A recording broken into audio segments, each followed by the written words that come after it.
You are listening to the E2C Network, where the Auburn family speaks. Morning, Auburn family. Welcome back to Inside the Jungle, your source for Auburn men's basketball analysis and discussion on the E2C Network. Another W to talk about today, another close road SEC W.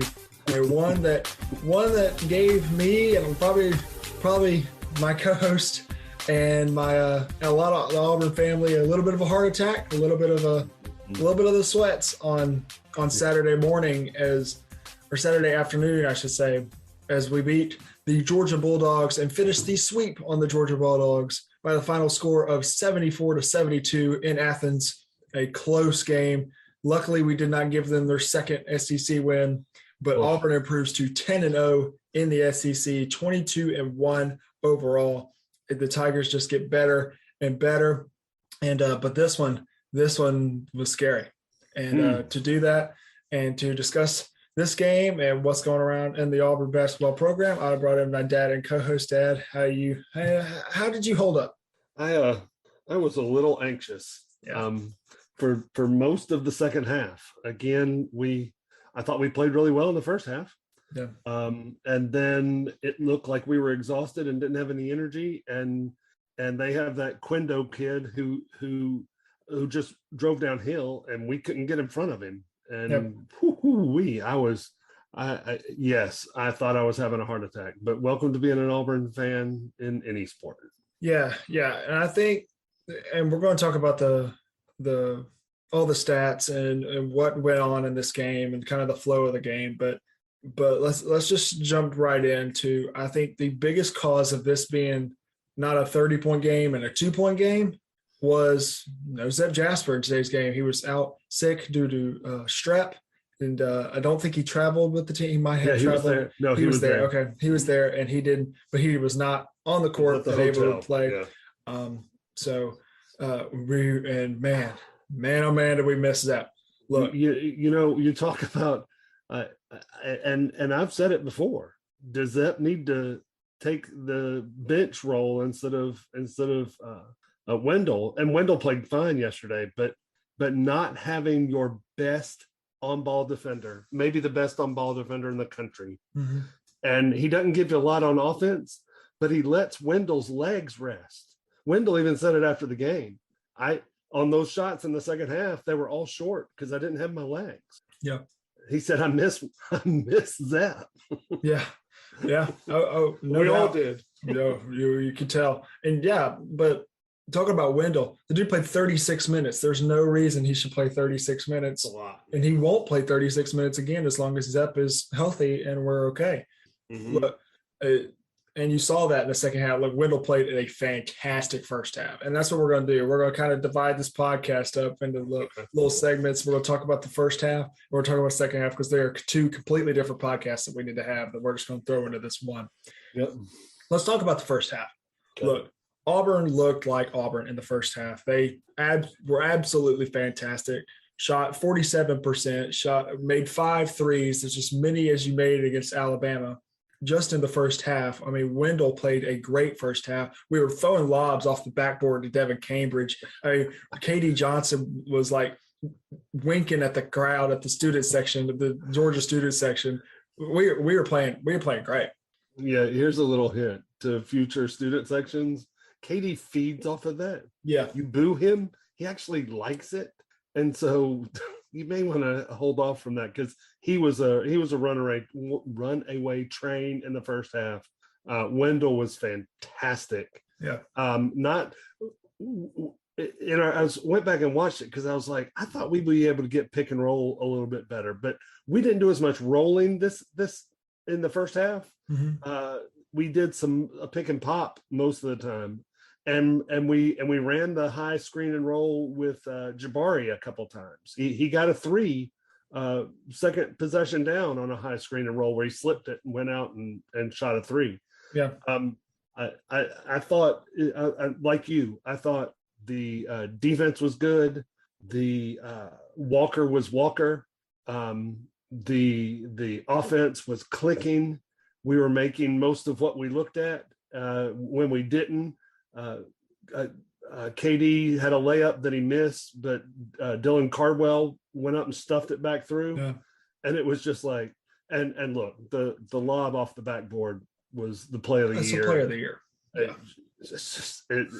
That's in a game. That's not a practice. That's like impressive if they do it in practice. Yeah. That's in a game with defenders in the area who had no idea what was happening. No, they really did. I knew what was happening. Oh, I did too. Stole it. We passed it up to Wendell. I went, "Oh, throw that one off the backboard." And when he did, I told you yesterday when he dunked it, it looked like it went off the side of the rim and bounced back out. The net didn't move. Like the net didn't move. Yeah. And then they picked it up and threw it out of bounds to take it out of bounds, and the announcers were going crazy. And I was like, "Oh wait, he made that? How in the world?" It was the first half was a lot of fun. I was relaxed, breathing easy. They made like 6 shots the entire first half. That's right. We fouled them way too much. Oh yeah. And they took like 22 free throws in the first half. I think. Yeah, 22 free throws. It's unbelievable. There's. I'm not even saying that most of the calls weren't right. We just fouled them way too much. We jumped. You got to be, as Bruce always says, you got to be the second guy to jump, not the first. Yeah. And Dylan Cardwell jumps for every pump fake ever. Yeah. Not Wendell, Walker jumped for some pump fakes that I was like, he doesn't need to jump. Yeah. Just stand there when they go up. Throw that big left hand up there. Yeah. So the first half was a lot of fun. I enjoyed the first half immensely. Me too. Finished on a Walker dunk. It was awesome. Yeah, I completely agree. Auburn was up 12 going into the locker room, but I think it was, I don't remember. We were up 12. I do remember that. Yeah. But no, it was a great first half. It was an impressive on the road in an atmosphere like that first half. Silent the crowd, show you who the number one team in the country is. Silent the Georgia crowd. It didn't silent the Auburn crowd, and they were loud. No, it did. They were. I'll give them credit. Yeah. Let's talk about a little bit before we talk about the second half. Let's talk about kind of the shooting, the shot attempt balance we got going in this game. And look, KD shot 22 shots. Wendell shot 17 shots. And a lot of those were in the first half. And he was playing great. And KD with his 22 shots, I understand going back to Athens is like a big thing. And he was our leading scorer. He had 20 points. Played a solid game. He played a good game, yeah. But 22 shots is too much. If you're going to shoot 22 shots, I need 30 points at least. Who should get more of the shots, Gray? Look, Jabari Smith shot 7 shots. That's not enough. In comparison, Walker shot 7 shots. That's about right for Walker. That's about. I would expect Walker to shoot about 10. Yeah. But I expect Jabari to shoot minimum 15 every game. And that's not a dog at KD. That's not a dog at Wendell. That's not a dog at anybody else that shot shots, including Allen, who had 6, and Jalen had 3, and Devin had 4, and Dylan had 2. But I just don't think we're used to having a guy like Jabari Smith yet. And, for good reason. That dude's the best player in the country. He will be the number 1 overall pick. He will make shots that we've seen all year that we've just gone, what just happened?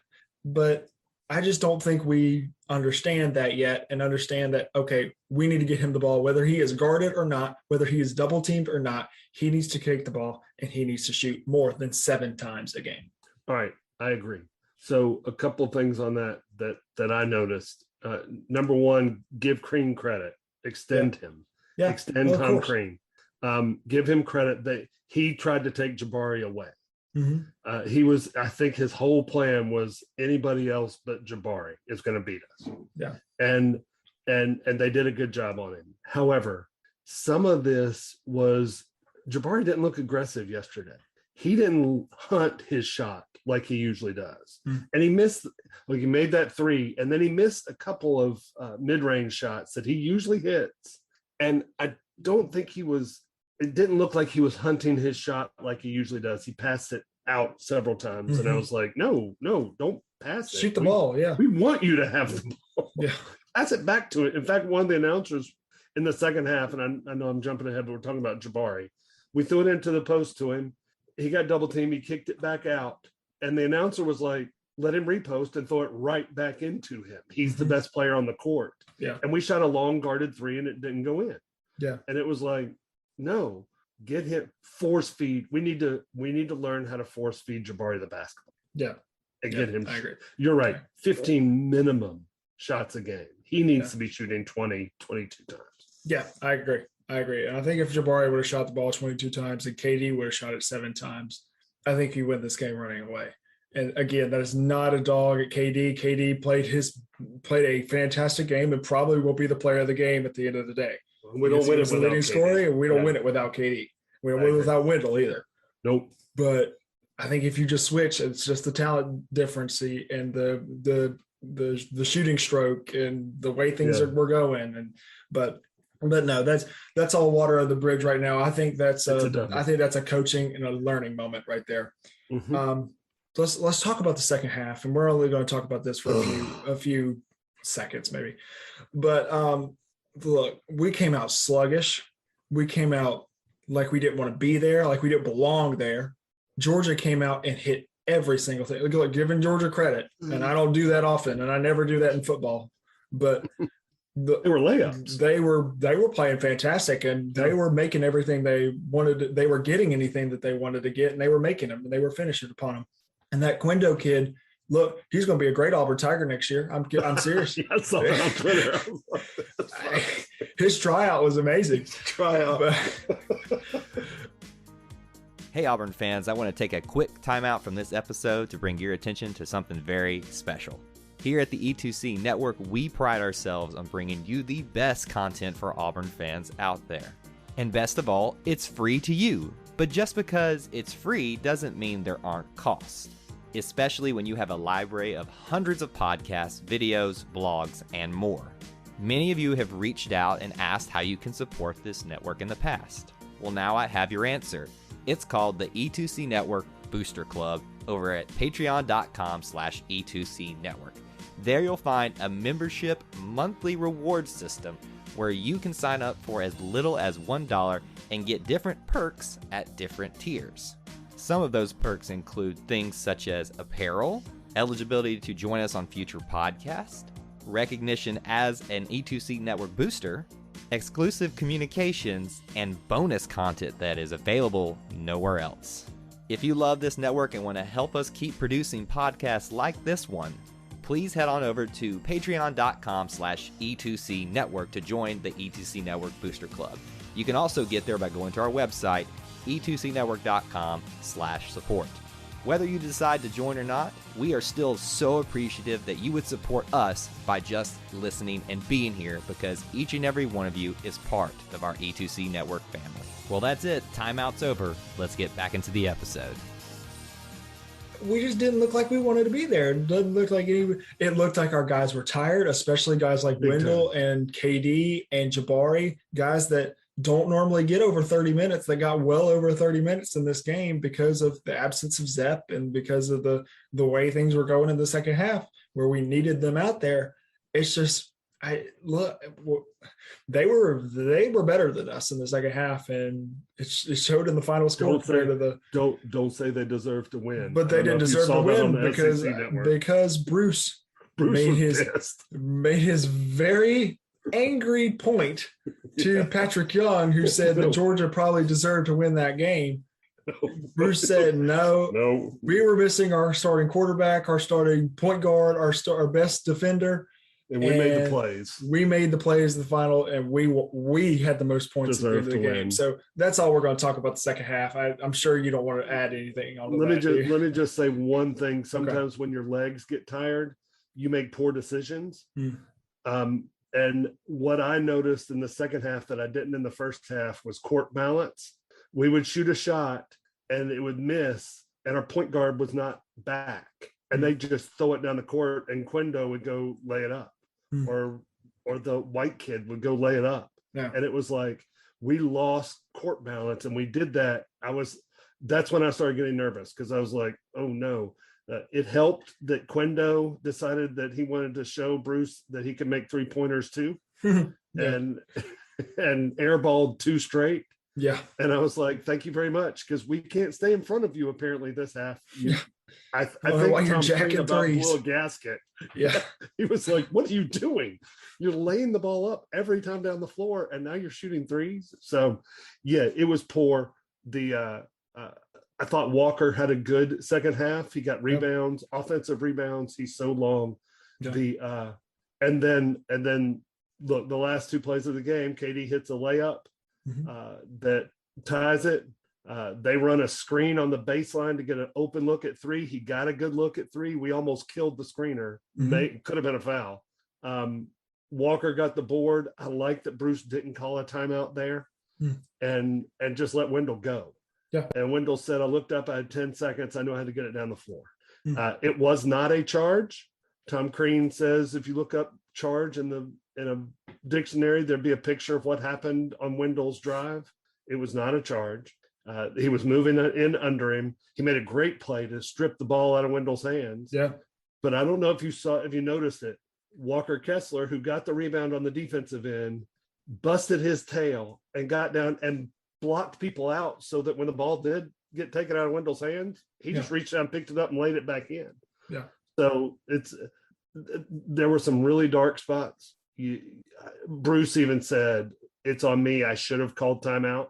He said, I don't like calling timeout, but the guys were tired and I should have called timeout. Yeah. And I didn't. And their run just extended. And the crowd was going crazy. They had a good crowd. They were I'm gonna sound like a Kentucky fan here. As the number one team in the nation, everywhere we go, they're gonna have a good crowd. Whoa, John Calipari, get off my podcast. What are you doing? Okay. All right now. We're not going to go into more Kentucky because we came there to see Kentucky. I don't know why Kentucky wasn't playing. Like, I don't understand. But no, this one is very similar to the Missouri game. It can have similarities to that St. Louis game. It's a road test against a team that really, really wanted to beat you. Oh my goodness, they would have given them the whole world everything to beat you. Mm-hmm. But you made the plays at the end. You were missing your. I mean, that's a perfect example. Say Zep goes down. There you go. There's that experience that Wendell needed. Yeah. The minutes and the crunch time, the plays that he made. That's what Wendell needed. And you have guys like KD go for 20. You have guys like Walker go for 10 and 9 rebounds and 4 blocks and 2 steals. Alan Flanagan, I just don't think he has it all the way yet, but he had 8 points. He had 4 rebounds. He made his first 3. He did. No, he may have made one before, but he made his first 3 in SEC play, I know. Yeah, I think that corner 3 was a big one too, because we couldn't make a shot. Yeah. And we could not make a shot. And they were icing our screens. They're keeping on one side. They were not letting Walker roll. And when Walker was rolling for some reason, he was rolling into Wendell, and they were getting, it just wasn't, nothing was working right. That's why Bruce said I should have called the timeout, and he probably should have. He wants to let his team play through. And look, let's give the kid credit. What's his name that came off the bench to play point guard to get a few minutes? Preston Cook. Yeah. Preston Cook. He is not a threat to Georgia. They knew when he came in that he was not going to threaten them, but we had to get something to get Wendell's legs back under him. And the 4-minute break. As many minutes as he had, the fact that he took that ball 94 feet at the last with 10 seconds left to go in the game and made a layup is pretty impressive. I agree. Well, we'll go ahead and do player of the game, and then we'll talk a little about Arkansas, and then we'll get out of here. Look, I think there's one of 2 options here. And I think we're going to name both, and whichever one you name, I'm going to name the other and have just as good a reason to say, but I'm going to let you go first and let you pick which one to do. Mine's Wendell Green. Yeah. Mine's Wendell. The fact that he was tired, he played more minutes than he's used to, and yet and he played fantastic in the first half. He's one of the 2 that we were ahead by 12 points at the halftime. Oh yeah. He was great. He took some bad shots in the second half, knowing that his legs were dead, but the fact that he got the pass and with 10 seconds left, sprinted down the court faster than you or I can run down that court. Oh yeah. And with the ball in his hands, and probably got fouled as a blocking foul, to be honest with you, but I'll let that go. Got stripped and had the presence of mind to take it and put it in. Wendell Green's my player. Yeah, I agree with Wendell. I'm gonna say KD just to go different. KD leading scorer, 20 points. Also had 4 rebounds. You don't see a guy like his size had 4 rebounds, had 2 steals. He had that big layup to tie the game before the Wendell Green play. But KD going back home to Athens, I would expect him to be player of the game. He took way too many shots. I completely agree. He took way too many shots, but he was our leading scorer at the end of the day. And without him, we would have lost. So I'll go with KD. So he was booed incessantly. Oh, every time he touched the ball. I was like, what? The entire time. Dude, may not be. That's not helping. Yeah. But he loves that. Yeah. But no, Auburn will go back into action on Tuesday night in Bud Walton Arena against this Arkansas team who I don't even know what to think about Arkansas. At the beginning of the year, they were terrible and like falling apart after such high preseason hopes. And then they have kind of picked it back up together and kind of been really inconsistently the reason. Look, if there's a team that's even like Alabama's the most inconsistent by far. Yeah. But Arkansas is probably second. I think LSU's around there too. But this Arkansas team, look, going to Bud Walton Arena is really hard. It will always be really hard as long as that arena is built. I think it'll be hard to go there as a visiting team, especially as the number 1 team in the country and with a target on your chest. So, but we will play there on Tuesday, February 8th at 6 p.m. Central Time. Look, it'll be a big game. It'll be a big game. They've won 7 or 8 straight. I watched the second half of their game against Mississippi State. Mississippi State was in the game late, and they've got a little point guard that's a good player. He's about the same size as Wendell or Zapp. They've got the shooting guard, number 1. I forget his name. He's their best player. He can score. And then their big guy Williams. Taylor Williams. Yeah, funny. He's a good player, but he's the guy that's going to take a charge. We need to be careful because he leads their team in taking charges. Yep. And he gets fired up when he does. He can also shoot the 3. I think he's about 6'9" or 6'10". So it'll be interesting to see how Bruce guards it. Yeah. I think, look, in a neutral site, I think we beat Arkansas. At Bud Walton, it's going to be hard. We talked about it on the last show. Do we need to lose a game? I didn't think it was going to be Georgia. Yeah.